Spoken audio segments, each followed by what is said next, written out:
I'm Seb Fox. I'm a data scientist in Julian's team at Public Health England. Our part of PHE deals with providing intelligence to areas or to organisations who make decisions about public health and health. So we try and do that intelligently. So we start from data and go from there. Which kind of means, touching on what Andrew said earlier, there's a whole big pipeline involved of getting data, manipulating them, visualising them, analysing them, and reporting on them.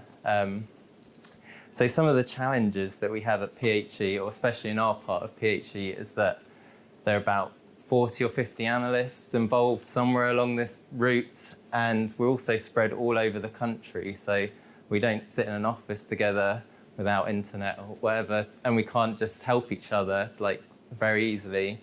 So we've done a lot of thinking in this area about the analytical pipeline and how to make it efficient.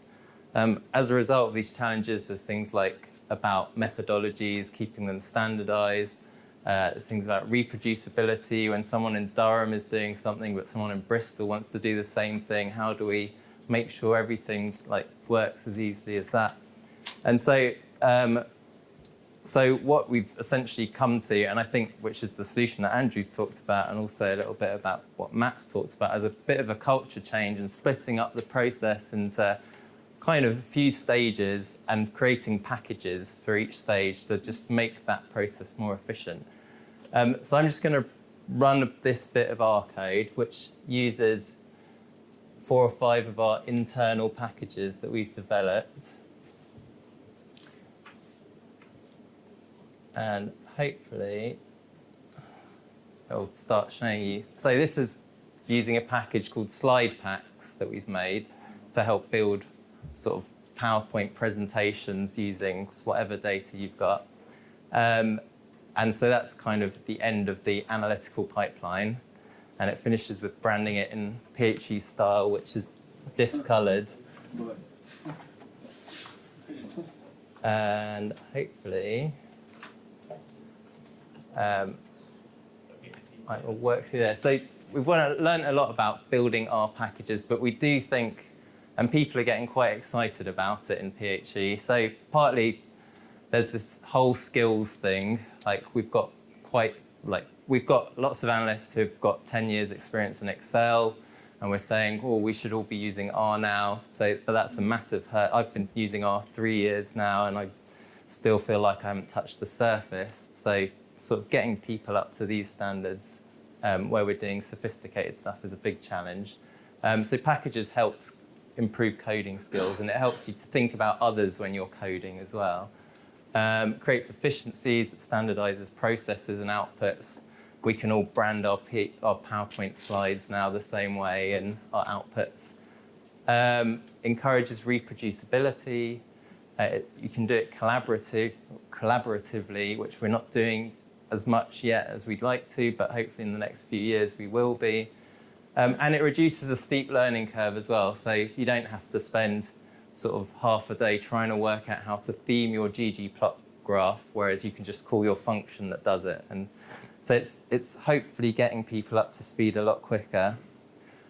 So here's our analytical pipeline. We've called it Get, Analyze, Graph, Report. So Julian presented fingertipdR, which gets the data in theory. We've got other data sources that we work with, but we've not developed packages for them.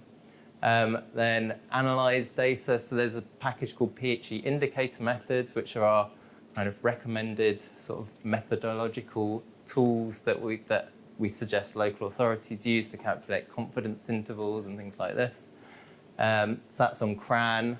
fingertipdR is an internal package where we're trying to sort of add an insights bit to the data we've got on fingertips. So we're trying to do lots of experimentation with machine learning and sort of spatial statistics and that kind of thing. So that's in development. In the graphing section, there's phecharts, which is just themes and branding. There is also part of that there's lots of templates for our markdowns, so you can everyone can produce an HTML file which looks like PHE has approved it. There's fingertips charts, which Julian presented, so you can produce your charts that are visible on the fingertips site.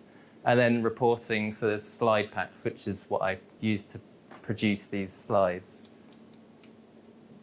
So just going through these, this is an example of some data you can get off fingertips. So there's life expectancy at birth for a few local authorities, 2014 to 2016, females. That's kind of data you get out of fingertips. PHEindicatormethods.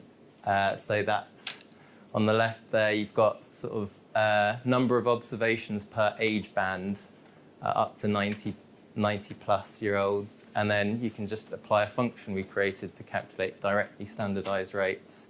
So that's a very popular package, but it's got lots of other things about calculating confidence intervals for rates and proportions and indirectly standardized rates, and all these different exciting things.